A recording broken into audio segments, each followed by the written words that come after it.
nation's leading institute.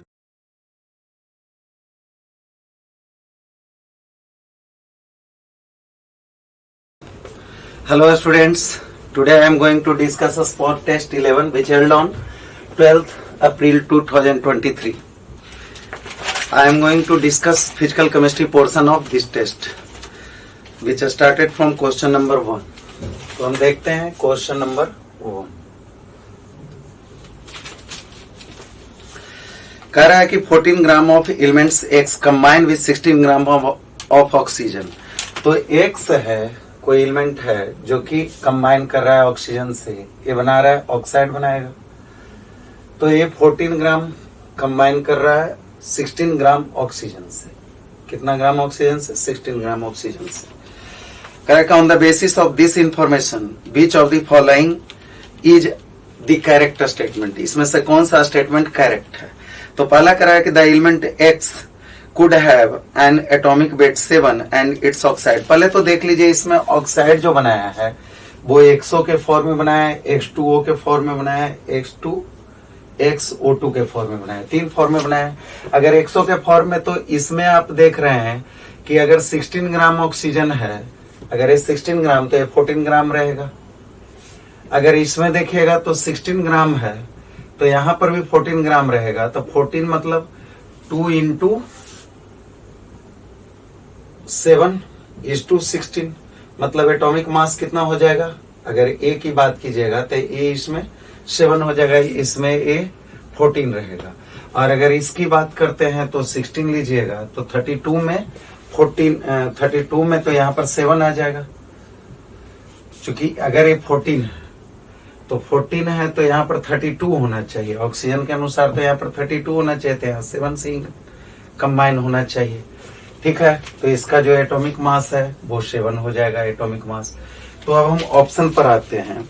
कह रहा है कि the element X could have atomic mass 7 and it's oxide is XO. ये तो हो नहीं सकता, एटॉमिक मास 7 तो नहीं है, 14 है, इसलिए पहला ऑप्शन गलत हो गया. सेकंड देखते हैं. The element X could have an atomic mass 14, its oxide is X2O. तो ऑक्साइड तो इसमें 14 नहीं बल्कि 7 हो रहा है. एटॉमिक मास क्या हो रहा है? 7. तो ये भी ऑप्शन गलत हो गया. थर्ड में आइए. The element X could have an atomic weight 7 and its oxide is X2O. तो X2O इसमें तो आ रहा है, X2O में एटॉमिक मास 7 आ रहा है और 2 यहाँ पर 16 भी रह रहा है. तो इसका मतलब option number 3 is correct option. Clear. तो ये क्वेश्चन मोल कॉन्सेप्ट से रिलेटेड था, आप समझ सकते थे, बहुत ज्यादा हार्ड नहीं था. अब हम आते हैं क्वेश्चन नंबर 2 पे. क्वेश्चन नंबर 2 है, ये कह रहा है कि if the winding energy of second excited state of hydrogen like sample. Hydrogen like sample है. अब हाइड्रोजन लाइक सैंपल है तो En अगर देखते हैं तो यहाँ पर E0, अगर हाइड्रोजन का एनर्जी अगर E0 है तो यहाँ पर लिखते हैं Z²/N². इस तरह से लिखते हैं. ठीक है. अब यहाँ पर कह रहा है कि 24 है सेकंड एक्साइटेड स्टेट का energy. Second excited state means हो गया N = 3. N = 3. Second excited state का मतलब N = 3 हो जाना चाहिए. तो यहाँ पर कह रहा है कि second excited state of hydrogen like sample is 24. Winding energy है जो 24 है. तो इसका मतलब कि E3 = 24 electron volt = E0 into Z²/3² इतना है. अब कह रहा है then the ionization energy is approximately. तो आयनाइजेशन एनर्जी कितना होगा? ये आयनाइजेशन एनर्जी जैसा ही वर्क करेगा तो इसको हम आयनाइजेशन एनर्जी बोल सकते हैं इतना को, और बाई 9. इसलिए ionization energy is equal to 24 multiplied by 9 electron volt बराबर 216 इलेक्ट्रॉन वोल्ट. क्लियर. तो इस तरह से आप आसानी से देख सकते थे. इसमें कुछ नहीं, फॉर्मूला जो एनर्जी का होता है En = E0 Z²/N². अब उसके अनुसार सेकंड एक्साइटेड स्टेट बोल दिया तो N = 3 और that's why you can say that कि E3 is according to question देखिए तो E3 दिया हुआ है 24 इलेक्ट्रॉन वोल्ट, जो किसके बराबर है E0 Z square upon 3s square.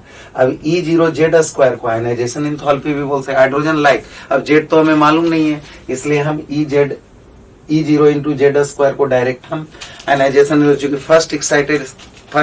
First state में जो रहता है n=1 में जो एनर्जी रहता है वही हम आयनाइजेशन एनर्जी, मतलब कि उसको वहां से n=∞ पर लाने में जितना एनर्जी लगता है उसे हम क्या कहते हैं, आयनाइजेशन एनर्जी। ठीक है, तो उसके आधार पर E0 Z स्क्वायर होगा और अल्टीमेटली हमारा आंसर 216 इलेक्ट्रॉन वोल्ट, जो कि ऑप्शन नंबर 4 है। 4th option correct. क्लियर। अब हम आते हैं क्वेश्चन नंबर 3।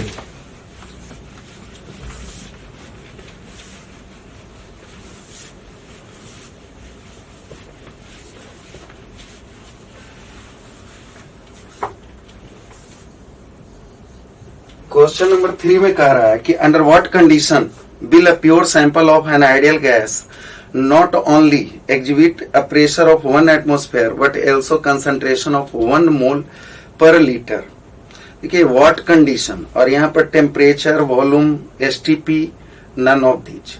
तो यहाँ पर आप आइडियल गैस इक्वेशन को अप्लाई कर सकते हैं, चूंकि कंडीशन तो आइडियल गैस इक्वेशन से ही डिटरमाइन होगा।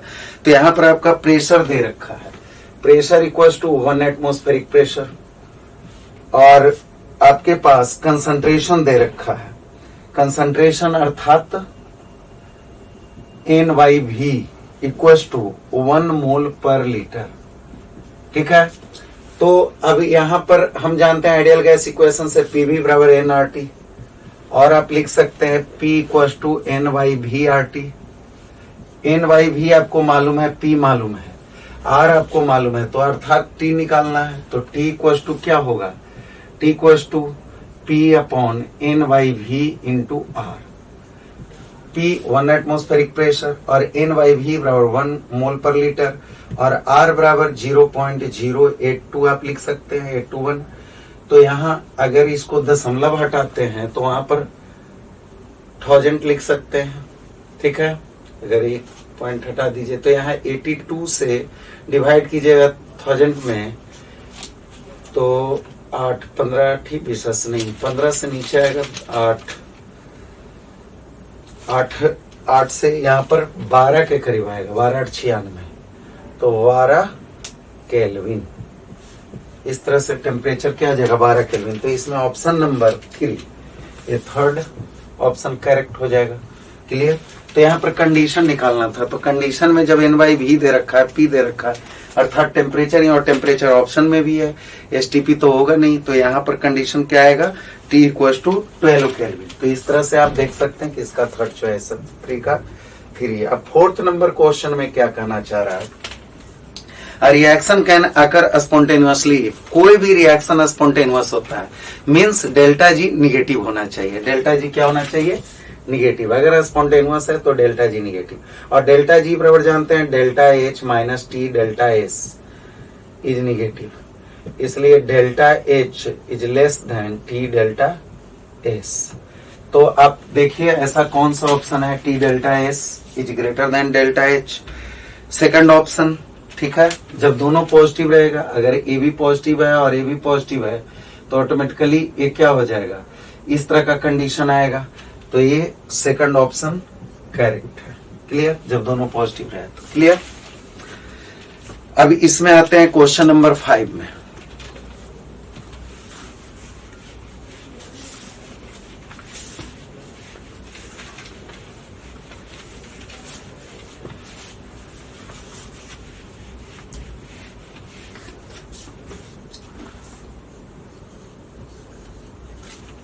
क्वेश्चन नंबर 5, क्वेश्चन नंबर 5 में कह रहा है कि 2 moles of each reactant A and B are taken in the reaction flask.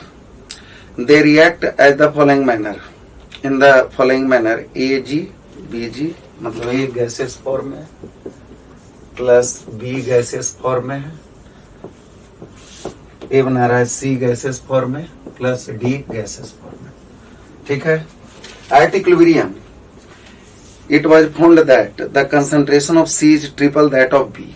Correct 2 mole of each reactant A and B. तो अर्थात इनिशियल कंडीशन में इनिशियल मोल देखिए, इक्विलिब्रियम से क्वेश्चन है तो इनिशियल मोल 2 मोल है, 2 मोल है, यहाँ 0 0 रहेगा प्रोडक्ट है। तो अब है एट इक्विलिब्रियम की बात कीजिए तो ये 2 माइनस एक्स होगा, तो ये भी 2 माइनस एक्स, 1 मोल के लिए एक्स तो 1 मोल के लिए माइनस एक्स। अब यहाँ पर क्या हो जाएगा, एक्स मोल ऐड हो जाएगा, चूंकि एक्स यहाँ पर 1 मोल के लिए घटा तो यहाँ 1 मोल के लिए बढ़ेगा एक्स और यहाँ एक्स मोल बढ़ेगा। अब अकॉर्डिंग टू क्वेश्चन अगर देखिए तो कह रहा है कि 2 माइनस एक्स, ये कह रहा है कि और एक्स में रिलेशन बतला रहा है, कहना चाह रहा है कि at equilibrium it is found that the concentration of C, concentration of C ये है, तो अकॉर्डिंग टू क्वेश्चन देखिए तो concentration of C is equal to found that triple of concentration of B. अर्थात आप लिख सकते हैं कि x equal to 3 into 2 minus x, अर्थात x equal to 6 minus 3x और 4x इक्वल टू 6, इसलिए x इक्वल टू 3/2। ठीक है, तो यहाँ पर 3/2 हो गया। तो एट इक्विलिब्रियम इक्विलिब्रियम मोल की बात करेंगे, एट इक्विलिब्रियम मोल्स, तो अगर हम मोल और कंसंट्रेशन में निकाल सकते हैं, वॉल्यूम तो सब में कॉमन ही हो जाएगा, तो कंसंट्रेशन ही लिख देते हैं। तो यहाँ 2 माइनस 3/2 अपॉन भी, और यहाँ 2 माइनस 3/2 अपॉन भी, और यहाँ पर 3/2 अपॉन भी, 3/2 अपॉन भी। तो केस इक्विलिब्रियम की बात करेंगे, के इक्विलिब्रियम, तो क्या हो जाएगा, प्रोडक्ट का concentration C D upon A B, अर्थात आप लिख सकते हैं 3/2 भी इंटू 3/2 भी अपॉन 1/2 भी 1/2 भी। चूंकि इसको सोल्व कीजिएगा तो 2 माइनस 3/2 और 2 माइनस 1/2, तो यहाँ पर क्या होगा 1.5, तो यहाँ पर हाफ आ जाएगा, तो 1/2 भी 1/2 भी, तो यहाँ पर एक कैंसिल 9 आएगा। ठीक है, तो आंसर क्या होगा 9, अर्थात ऑप्शन नंबर 3। ठीक है, तो 5 का 3 होगा। क्लियर। अब हम आते हैं नेक्स्ट क्वेश्चन, 6 नंबर क्वेश्चन में आते हैं।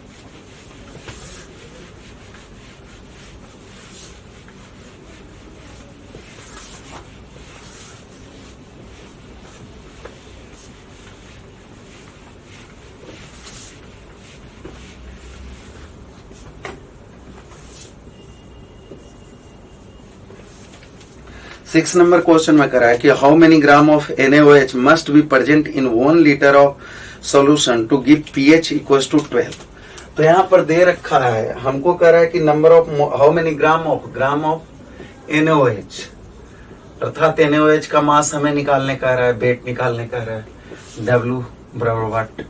ठीक है, जबकि कह रहा है कि pH इक्वल टू 12, तो यहाँ पर NaOH मीन्स POH हमें देखना है, तो POH बराबर क्या हो जाएगा 14 माइनस pH बराबर 14 माइनस 12 अर्थात 2, इसलिए OH माइनस का कंसंट्रेशन क्या हो जाएगा, ऐसे POH बराबर माइनस log base 10 OH equal to 2, इसलिए OH माइनस का कंसंट्रेशन हो जाएगा 10 टू पावर माइनस 2।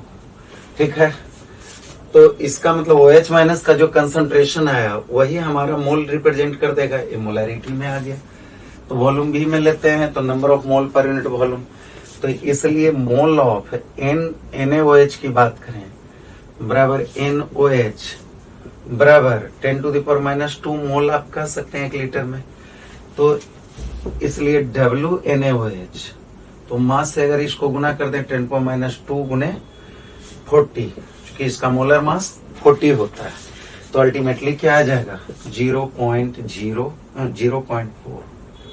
ग्राम। तो ये कौन सा ऑप्शन है जी, इसमें ऑप्शन नंबर 2। ग्राम पर लीटर में ही दे दिया है, तो यहाँ पर कंसंट्रेशन मोल पर लीटर में तो है ही। अब यहाँ पर लीटर आप कह दीजिए number of mole per litre, तो weight of mole per litre,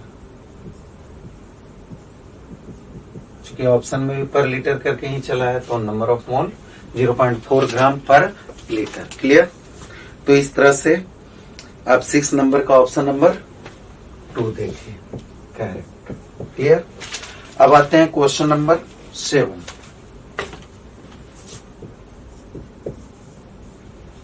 question number 7 में कह रहा है which of the following salt has maximum solubility. Solubility maximum होने के लिए KSPB मैक्सिमम होना चाहिए। अगर सब AB टाइप का है या सब AB2 टाइप का है, AB2 टाइप का है, AB2 टाइप का है, तो इसमें देखिए HGS, PbSO4, ZNS, AgCl सभी कंपाउंड्स हैं वो AB टाइप का है। तो इसमें सीधा सीधी हम KSP देखकर देख सकते हैं। KSP जिसका जितना ज्यादा उतना सोलिबिलिटी ज्यादा होगा। तो मैक्सिमम सोलिबिलिटी, अब इसमें सबसे ज्यादा किसका KSP का वैल्यू है? PbSO4 का। तो ऑप्शन नंबर 2 PbSO4, चूंकि इसका KSP सबसे ज्यादा है। आप जानते भी होंगे जैसे AB टाइप है तो ये ब्रेक करता है तो A plus plus B minus. तो यहाँ अगर सोलिबिलिटी S है तो KSP बराबर क्या होगा? S इंटू S बराबर S स्क्वायर। इसलिए S equal to root under KSP। अगर KSP का वैल्यू ज्यादा होगा तो S का वैल्यू भी क्या होगा? ज्यादा। इसलिए ऑप्शन क्या होगा? 2 करेक्ट। क्लियर। तो 7 का 2। अब आते हैं 8 नंबर क्वेश्चन पे।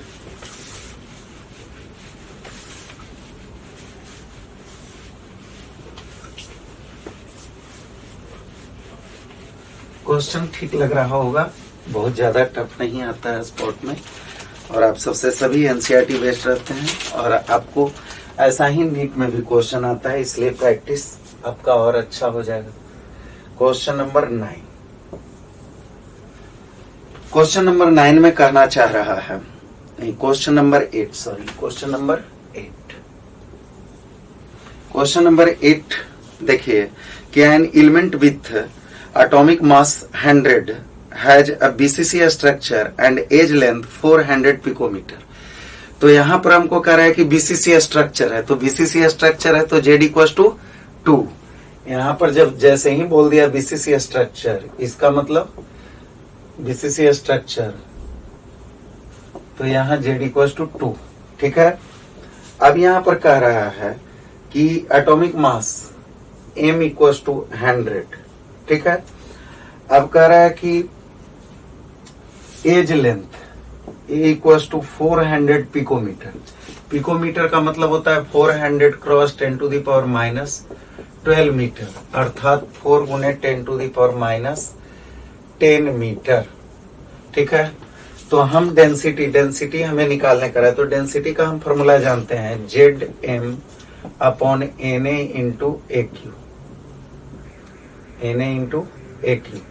तो आप Z इक्वल टू 2 रख सकते हैं, M equal to 100 by N 6.022 cross 10 to power 23 multiplied by, यहाँ पर रख सकते हैं 4 गुने 10 टू द पावर माइनस 10 का होल क्यूब। यहाँ पर हो जाएगा ग्राम पर मीटर क्यूब। तो हमें ऑप्शन किस में दिया है जी? ग्राम पर सेंटीमीटर क्यूब। तो इसको सेंटीमीटर में बदलोगे तो कितना आ जाएगा? 4 क्रॉस 10 100 से और गुना कर दो तो -8 सेंटीमीटर। तो यहाँ पर -8 ही रहने दो, तो ये क्या आ जाएगा? ग्राम पर सेंटीमीटर क्यूब।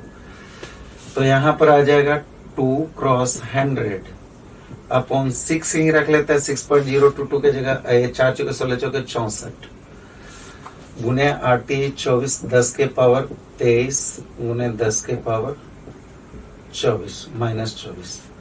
तो ये तो कैंसिल हो जाएगा। यहाँ पर 10 टू द पावर -1 होगा जो ऊपर जाकर 1000 हो जाएगा, और यहाँ पर 200 को 3 से, तो 100,000 अपॉन 64, तो लगभग आ जाएगा 6 दूनी 12। यहाँ पर आपका 6 पचे 30, तो ये 400 और 16 नहीं है, यहाँ पर 3 भी तो है, तो यहाँ 6 3 18 करीब करीब 200, तो ये 5 के करीब आएगा, तो 5.19 ग्राम पर सेंटीमीटर क्यूब ही आएगा। ठीक है। तो इसमें ऑप्शन नंबर 2 करेक्ट। क्लियर। तो ये कैलकुलेशन खुद से भी करके देख सकते हैं, और मेरे ख्याल से क्वेश्चन बहुत ज्यादा टफ नहीं था, थोड़ा सा कैलकुलेशन था, इसके बाद आपको ये अपने आप पता चल रहा है 6×18 करीब करीब 200 के करीब है, तो ये 5 के करीब जाएगा आंसर, तो 5.19 ग्राम पर सेंटीमीटर क्यूब हो जाएगा। अब है 9 नंबर क्वेश्चन। 9 नंबर क्वेश्चन में देखिए कहना चाह रहा है कि 20 gram of non volatile solute is added to 500 gram of solvent. तो स्मॉल w बराबर दे रखा है 20 ग्राम और कैपिटल W बराबर दे रखा है 500 ग्राम सॉल्वेंट, ठीक है। Freezing point of the pure water is TF0 बराबर 5.48 डिग्री सेल्सियस एंड TF बराबर 4.47 डिग्री सेल्सियस और KF इसका दे रखा है 1.93 किलो केल्विन किलोग्राम पर मोल। तो मोलर मास हमें निकालने का है m बराबर 1। तो हम जानते हैं कि डेल्टा TF बराबर KF into small w cross 1000 by m cross capital W होता है। अब यहां देखिए डेल्टा TF की बात करें तो डेल्टा TF बराबर कितना हो जाएगा, डेल्टा TF बराबर हो जाएगा TF नॉट माइनस TF, तो यहां पर आ जाएगा 5.48 माइनस 4.47, ठीक है। तो ये आ जाएगा 1.01 केल्विन। तो इसके अनुसार अगर आप देखिए कि m बराबर आप फॉर्मूला के अनुसार निकालना चाहते हैं तो आप लिख सकते हैं delta TF into delta TF, sorry यहाँ पर लिख सकते हैं m equals to KF W cross 1000 upon delta TF into capital W। अब इसके आधार पर कैलकुलेशन करना चाहते हैं तो आपका रिजल्ट आ जाएगा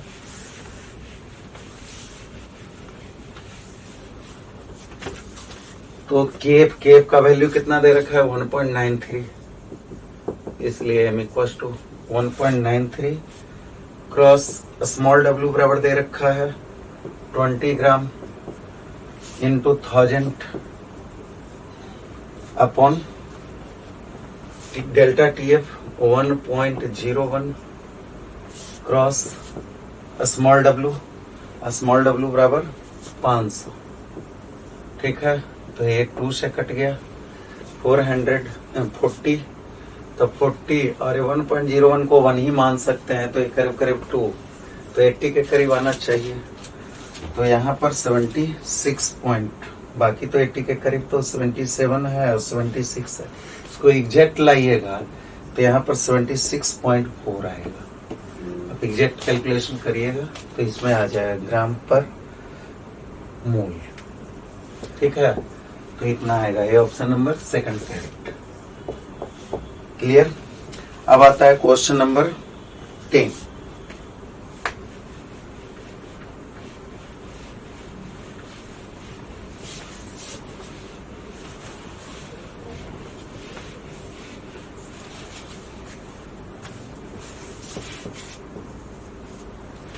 क्वेश्चन नंबर 10 में कहना चाह रहा है कि 0.2 molar aqueous H acid ionizes to the extent of 20%। ये भी delta elevation depression in freezing point पर ही आधारित क्वेश्चन है, इसमें भी सेम फॉर्मूला लगेगा। यहाँ पर कह रहा है कि H कोई एसिड है तो ये डिसोसिएट करेगा तो H plus plus A minus में करेगा। अब A माइनस में करेगा, यहाँ पर कह रहा है 20% डिसोसिएशन, तो अगर 1 है तो 0 0, 1 माइनस 0.2 तो 0.2 0.2। तो यहाँ पर NI का बात करें तो NI कितना होगा 1 प्लस 0 प्लस 0 बराबर 1, और NF का बात करें तो 1 माइनस 0.2 प्लस 0.2 प्लस 0.2 बराबर कितना हो जाएगा 1.2। इसलिए I बराबर होता है बंटो फैक्टर NF बटा NI बराबर 1.2 अपॉन 1 बराबर 1.2, ठीक है। अब हमको निकालना है कि डेल्टा TF बराबर, चूंकि हम जानते हैं डेल्टा TF बराबर I इंटू KF इंटू, जब बंटो फैक्टर लगाते हैं तो I भी लगा देते हैं, तो I into KF into molality. m। तो इसमें क्वेश्चन में क्या कहना चाह रहा है कि 0.2 मोलल दे रखा है, तो m इक्वल्स टू दे रखा है 0.2 मोलल, और यहाँ पर दे रखा है केफ का वैल्यू दे रखा है, ये तो आप जान निकाल लिए 1.2, और यहाँ केफ का मान दे रखा है 1.86। तो आप आसानी से निकाल सकते हैं 1.2 क्रॉस 1.86 क्रॉस 0.2। 12 दूनी 24 दूनी 48 करीब करीब 4 के करीब आ जाएगा। ऐसे आप एग्जैक्टली निकाल लीजिए 2.4 0.24 उन्हें 1.86, तो 1872 और यहाँ 624 और 72 2 74, और यहाँ पर 6 दूनी 12 के 2 बाकी 1 8 दूनी 36 1 37 4 आ जाएगा नीचे 6 4 बाकी 1 3 1 4। तो ये लगभग मानकर चलिए 0.4464 अर्थात 0.45 मान के चल सकते हैं। 0.45 डिग्री सेल्सियस ले सकते हैं। तो अब हमको क्या निकालने का रहा है 0.45, हाँ तो यही है। अब यहाँ पर कह रहा है कि then calculate the freezing point of solution. तो फ्रीजिंग पॉइंट क्या हो जाएगा, TF बराबर TF naught minus delta TF। ये हम जानते हैं कि 0 एक्वा सॉल्यूशन है, तो 0 degree Celsius minus 0.45 degree Celsius बराबर माइनस 0.45 डिग्री सेल्सियस। तो ये option number first is correct. ठीक है, तो ये question depression and freezing point पर था और मेरे ख्याल से आप सबसे जरूर बना होगा। ठीक है, अब नेक्स्ट क्वेश्चन आते हैं 11 नंबर।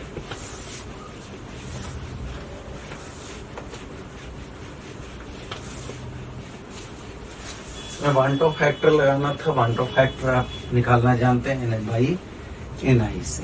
क्लियर। अब नेक्स्ट क्वेश्चन है, क्वेश्चन नंबर 11 में कह रहा है कि half cell reaction for given, मतलब कि यहाँ पर गिवन रिएक्शन 2 रिएक्शन दे रखा है और इसमें ओवरऑल रिएक्शन देखिए, ओवरऑल रिएक्शन दिया है Fe solid plus 2H plus half O2, ये बना रहा है Fe2 plus H2O।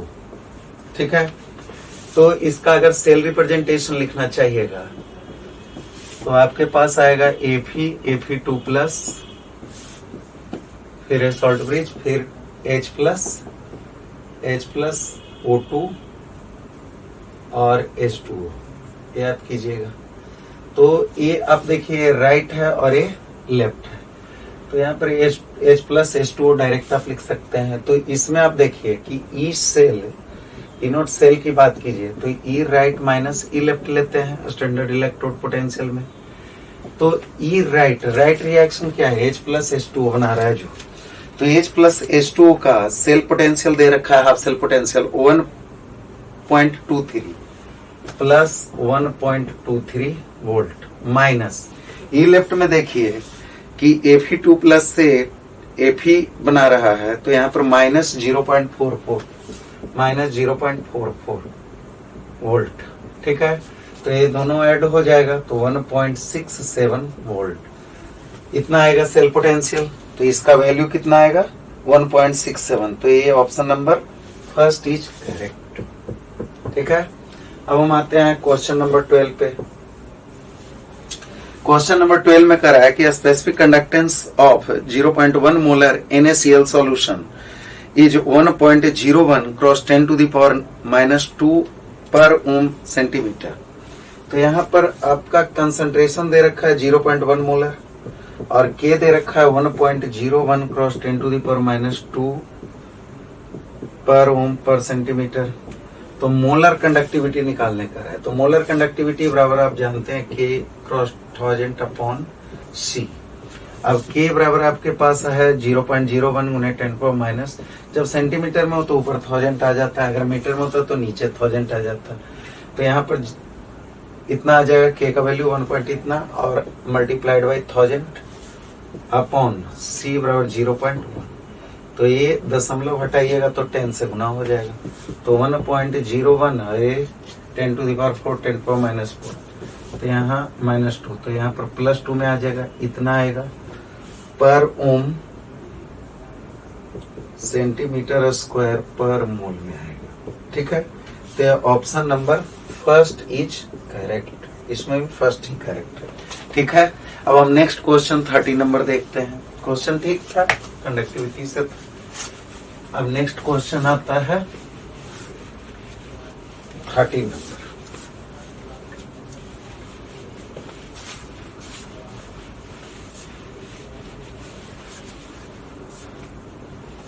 Number question में कहना चाह रहा है कि the activation energy of the reaction at a given temperature is found to be 2 point. Activation energy दे रखा है, ये इक्वल्स टू 2.303 RT जूल पर मोल। ठीक है, the ratio of K and Arrhenius factor K/A हमको निकालने का है। तो हम जानते हैं Arrhenius equation from Arrhenius equation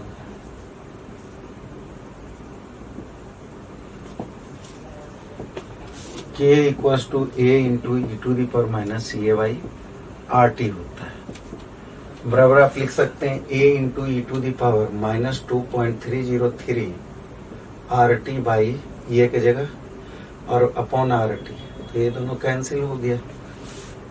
इसलिए K इक्वल्स टू आप देख रहे हैं A into e to the power minus 2.303 हो जाएगा। ठीक है, अगर हम K/A लिखें तो ई टू दी पावर माइनस 2.303 था, तब लॉग बेस E K/A लिखें तब आप लिख सकते हैं minus 2.303 log E base E, तो ये तो कैंसिल होकर 1 हो जाएगा, तो ये आ जाएगा लॉग। अभी इसको अगर जनरल लॉग में कन्वर्ट करें तो 2.303 log base 10 K/A equals to minus 2.303। ये दोनों कैंसिल होगा तो यहाँ पर 1 आ जाएगा, इसलिए log K/A base 10 equals to -1, इसलिए K/A बराबर 10 टू दी पावर -1 बराबर 0.1। कितना आएगा? 0.1। तो इस तरह से ऑप्शन नंबर सेकंड करेक्ट। इसमें क्या ऑप्शन होगा? सेकंड। तो 13 का 2 सही होगा। ठीक है, अब हम आते हैं नेक्स्ट क्वेश्चन में। नेक्स्ट 14।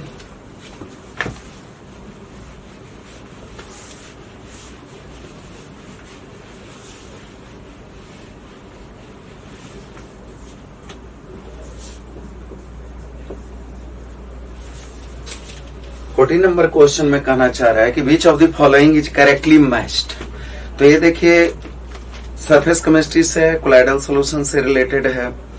अब यहाँ पर डिस्पर्स फेज और डिस्पर्सन मीडियम देखना है। इमल्सन, इमल्सन में क्या होता है?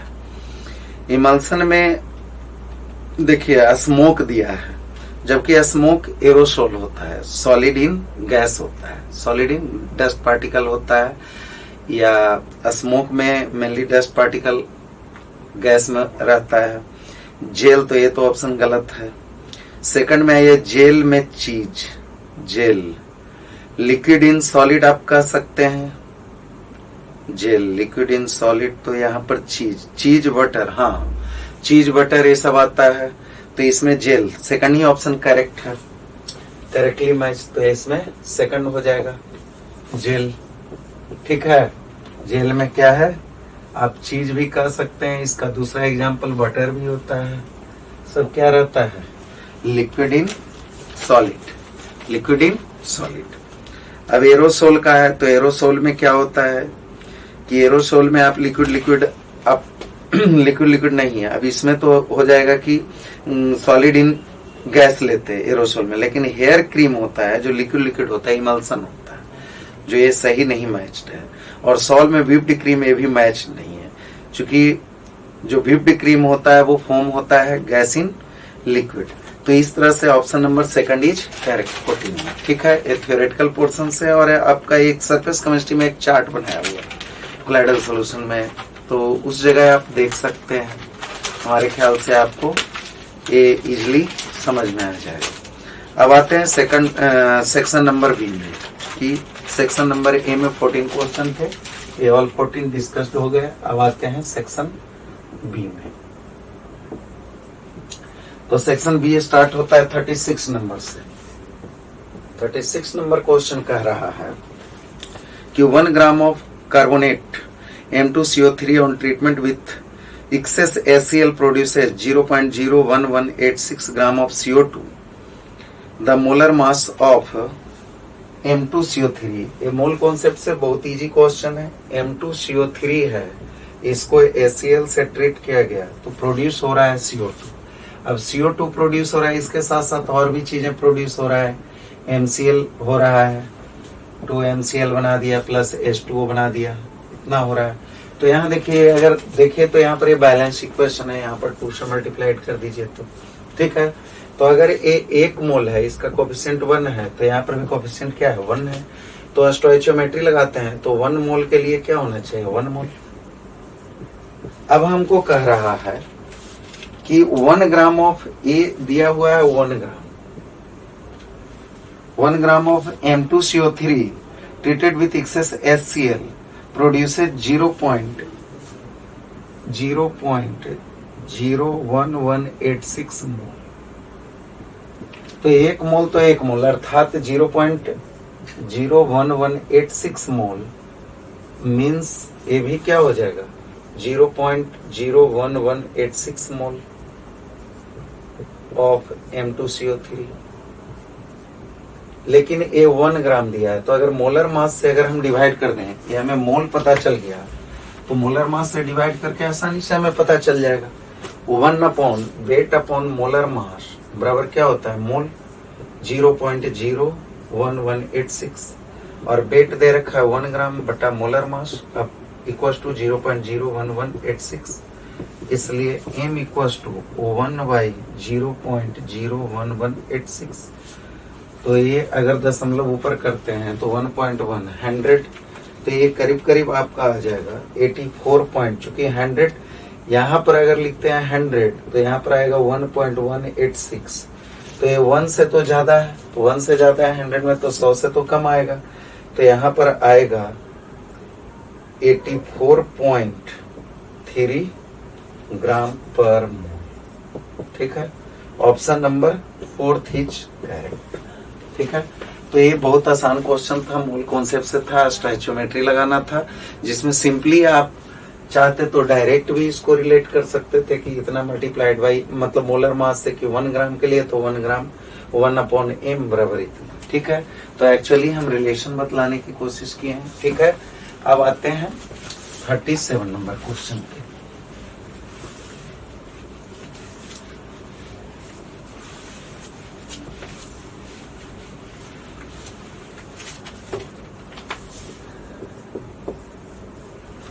$37 नंबर क्वेश्चन में करा है कि photon having wavelength 300 nanometre is used to break the bond of A2 molecule having bond energy is. तो बॉन्ड एनर्जी को आप फाई के रूप में भी लिख सकते हैं 288 किलोजूल पर मोल। ठीक है, और इसमें कह रहा है कि फोटोन जो आप यूज किए उसका वेवलेंथ दे रखा है, ई बराबर आपको निकालना पड़ेगा, जबकि लेमडा बराबर दे रखा है 310 नैनोमीटर।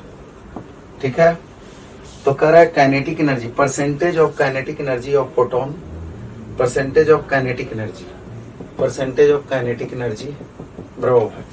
ठीक है, तो आप देखिए लेमडा बराबर क्या हो जाएगा, लेमडा बराबर अगर इतना है तो ई बराबर हो जाएगा 1240 इलेक्ट्रॉन वोल्ट नैनोमीटर लिख सकते हैं अपॉन, चूंकि यहाँ पर डाटा में भी दिया है कि 1 इलेक्ट्रॉन वोल्ट बराबर 96 किलो जूल पर मोल लिख सकते हैं, तो क्यों ना हम इलेक्ट्रॉन वोल्ट के टर्म में एक सिंपल सा फॉर्मूला लगा दें 310, तो ये कैंसिल हो गया, ये आ जाएगा 3 चौके 12 4 से ही कट जाएगा। ठीक है, 40 से कट जाए 4 से कटेगा, तब यहाँ पर आ जाएगा ये इलेक्ट्रॉन वोल्ट में है, चूंकि ये नैनोमीटर में रहता है तो ये कैंसिल हो गया। अब यहाँ पर 4 इलेक्ट्रॉन वोल्ट है तो 4 गुने 96 किलो जूल पर मोल में आ जाएगा। तो यहाँ पर आ जाएगा आपके पास 6 चौके 24 के 4 बाकी 2 9 36 37 38 384 किलो जूल पर मोल। ठीक है, तो काइनेटिक एनर्जी, अब इसलिए काइनेटिक एनर्जी बराबर होगा E minus 5 equal to 384 minus 288, कितना आ जाएगा 814 6 9।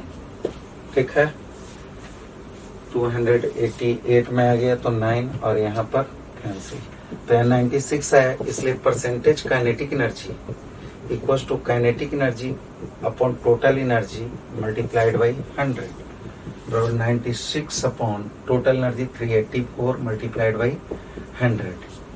तो ये कितना आ जाएगा, ये आपका आंसर आएगा 25%, कैलकुलेट कर सकते हैं। ठीक है, तो यहाँ पर 25% option number first is correct. Clear, तो ये क्वेश्चन बहुत टफ नहीं था लेकिन ठीक था। ठीक है, सब ट्राई किए ही होंगे। नेक्स्ट है 38 नंबर।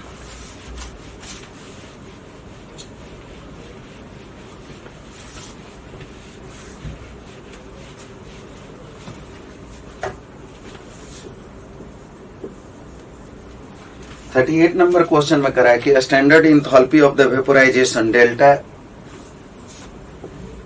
वेपोराइजेशन एंथैल्पी बराबर 40.66 किलो जूल पर मोल।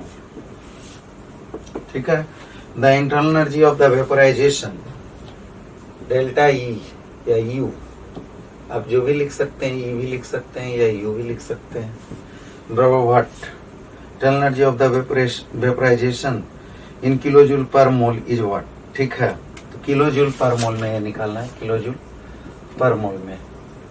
ठीक है, अब कह रहा है कि इसमें जो चेंजिंग हो रहा है लिक्विड से, मतलब वाटर वेपोराइजेशन, तो एक्चुअल में रिएक्शन हो रहा है कि वाटर लिक्विड है, इससे आपका वाटर वेपर बन रहा है, ये गैसेस स्टेट में आ रहा है। तो आप जानते हैं कि डेल्टा यू बराबर डेल्टा एच माइनस एनजीआरटी, या डेल्टा एच बराबर डेल्टा यू प्लस डेल्टा एनजीआरटी भी लिख सकते हैं। तो यहाँ एनजी की बात कीजिए तो number of mole delta n g बराबर क्या हो जाए, इधर 1 मोल इधर 0 मोल, इधर तो हम लिक्विड है तो इसका मोल कंसीडर करेंगे नहीं, तो 1 माइनस 0 तो 1 हो गया।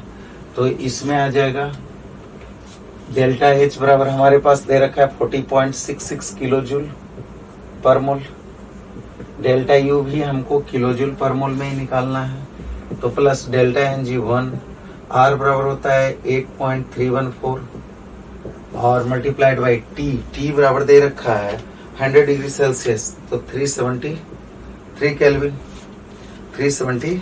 केल्विन। तो ये जूल में आएगा, जूल को किलो जूल में अगर बदलना चाहें तो यहाँ पर क्या आ जाएगा, किलो जूल पर मोल। ठीक है, -3 हम इसलिए लगाए कि इसको किलो जूल में बदलना चाह रहे हैं। ठीक है, तो -3 लगाकर हम कर देते हैं, चूंकि सभी है किलो जूल में तो फिर किलो जूल में ही रह जाएगा। तो इस तरह से डेल्टा यू बराबर आपके पास आएगा 40.66 माइनस, अब इसको आप मल्टीप्लीकेशन कीजिएगा तो ये आपके पास वैल्यू आता है 3.1, आप कर देख सकते हैं किलो जूल पर मोल, तो इतना वैल्यू आएगा। अब इसको अगर घटाते हैं तो 37.56 किलो जूल पर मोल आंसर आ जाएगा इंटरनल एनर्जी। तो इसमें option number first option is correct. ये अच्छा क्वेश्चन था और मेरे ख्याल से आप ट्राई किए होंगे। यहाँ पर अगर कंफ्यूज नहीं किए तो ये क्वेश्चन बन जाए, क्योंकि यहाँ पर डेल्टा एनजी का कॉन्सेप्ट इन्वॉल्व करना था। ठीक है, तो इसमें आप देख लिए 39 नंबर। अब आते हैं क्वेश्चन नंबर 39।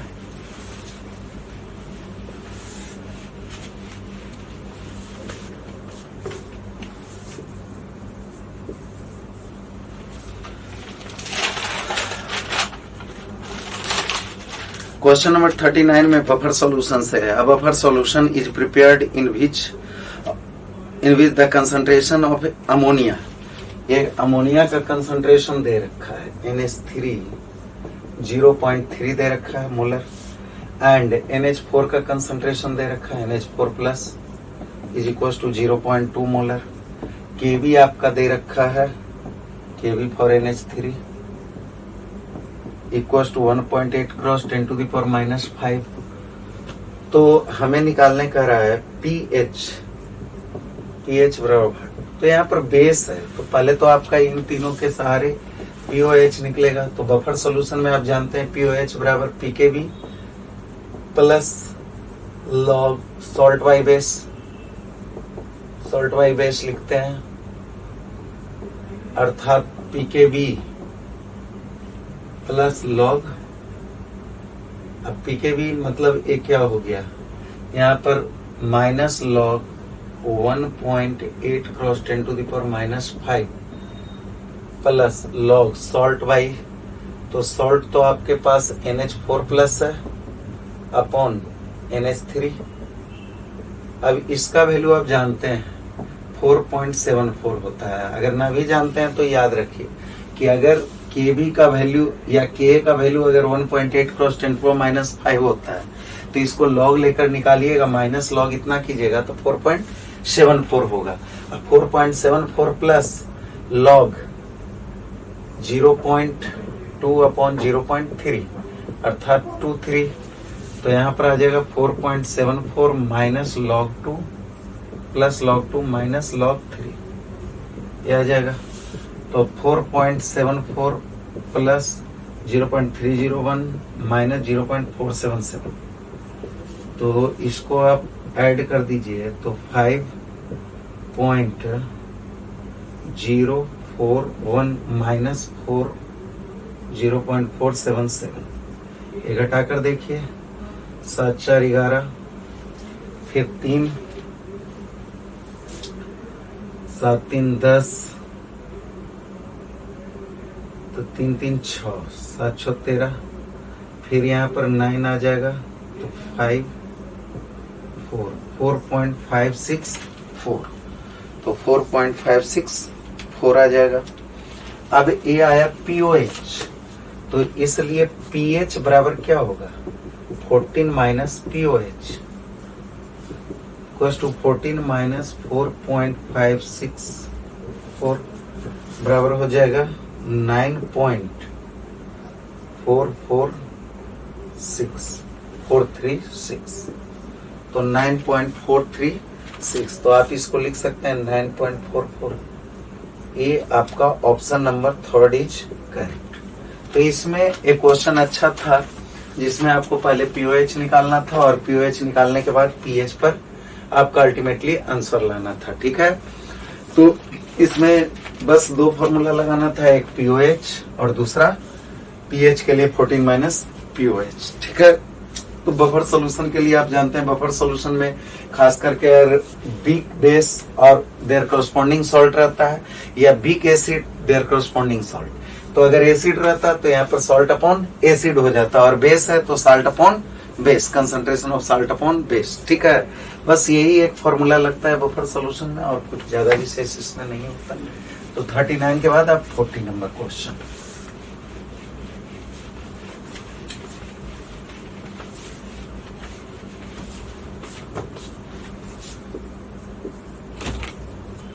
क्वेश्चन नंबर 40 में कह रहा है कि if the rate of reaction at 50 degree Celsius is 2.6 cross 10⁻³ mole per litre per second, ठीक है, then what will be the rate of reaction at 80 degree Celsius. 80 degree Celsius पर क्या rate of reaction होगा, given that the temperature coefficient is 3। जब temperature coefficient दे दिया है कि 3 है, तो टेम्परेचर कोफिशिएंट के आधार पर हम डायरेक्ट निकाल सकते हैं। टेम्परेचर कोफिशिएंट बराबर होता है ईटा बराबर, अगर टेम्परेचर कोफिशिएंट दे रखा है, ईटा दे रखा है, तो eta is equal to R new upon R old, rate of new rate of by rate of old. ठीक है, तो R new by R old आप लिख सकते हैं। ठीक है, लेकिन यहाँ पर अगर अब ये टेम्परेचर कोफिशिएंट होता क्या है, every 10 degree rise in temperature. ठीक है, तो every 10 degree rise in temperature के आधार पर 3 गुना हो जाएगा। अगर 10 डिग्री राइज करता है तो 3 गुना हो जाएगा। तो यहाँ पर देखिए 50 डिग्री सेल्सियस का है और 80 डिग्री सेल्सियस का है, तो टेम्परेचर डिफरेंस 30 डिग्री सेल्सियस का है और 10 डिग्री पर ही 3 गुना हो रहा है। तो 30 डिग्री पर कितना हो जाएगा, 9 टाइम्स 3 के पावर 3 हो जाएगा। तो यहाँ पर अगर इसका 3 वैल्यू है और ये 3 गुना टेम्परेचर, जैसे यहाँ पर n अगर मान लीजिए, n फैक्टर लीजिए, तो ये 80 है फाइनल टेम्परेचर और इनिशियल टेम्परेचर 50 है और 10 डिग्री राइज पर हमेशा 3 गुना हो रहा है। तो 80 माइनस 50/10 मतलब ये 30/10 अर्थात 3 आ जाएगा। तो यहाँ 3 के पावर 3 कर लीजिए, 9 3 3 9 3 27 गुना ज्यादा बढ़ जाएगा। अब यहाँ रेट ऑफ न्यू, तो यहाँ पर देखिए न्यू का हमें निकालने का है और 50 डिग्री सेल्सियस ओल्ड है, उसका दे रखा है 2.6 क्रॉस 10⁻³ और न्यू का तो हमें पता ही नहीं है। यहाँ पर आर न्यू हम मान लेते हैं, तो इसलिए आर न्यू बराबर 27 3 3 9 27 3 के पावर 3 है ना, 2.6 क्रॉस 10⁻³ तो ये कितना आ जाएगा, ये गुना करने के बाद ये आएगा 7 पॉइंट, ऐसे गुना कर ही लीजिए 2.67 जगह 42 के 2 बाकी 4 और यहाँ 7 14 4 18 6 दूनी 12 के 2 बाकी 1 2 4 5 2 0 5 1 6 1 7। ठीक है, तो 7.02 अगर 702 ऐसे आता 70.2 आता गुने 10⁻³ तो इसको आप लिख सकते हैं 7 पॉइंट स्टैंडर्ड नोटेशन में 02 क्रॉस 10⁻²। ठीक है, इस फॉर्मेट में लिख सकते हैं। तो ऑप्शन फर्स्ट करेक्ट। क्लियर, तो इसमें ऑप्शन क्या होगा, फर्स्ट। तो टेम्परेचर कोफिशिएंट दे दिया है, वहीं पर क्लियर हो गया। Every 10 degree rise in temperature reaction अगर सिंपल 2 रहता तो डबल्ड हो जाता। अगर यहाँ ट्रिपल टाइम्स है 3 है, मतलब ये टेम्परेचर कोफिशिएंट मींस रिएक्शन हर 10 डिग्री सेल्सियस पर 3 गुना हो जाएगा। तो 30 डिग्री सेल्सियस पर 3 के पावर 3 गुना हो जाएगा, अर्थात 27 टाइम्स हो जाएगा और इस तरह से रेट इतना आएगा। ठीक है, तो अब फिजिकल केमिस्ट्री पूरा डिस्कस हो गया, जो फिजिकल केमिस्ट्री का पोर्शन था। अगले स्पॉट टेस्ट में, अगले टेस्ट में हम फिर से मिलते हैं। ठीक है, best of luck for your coming examination. Okay, bye.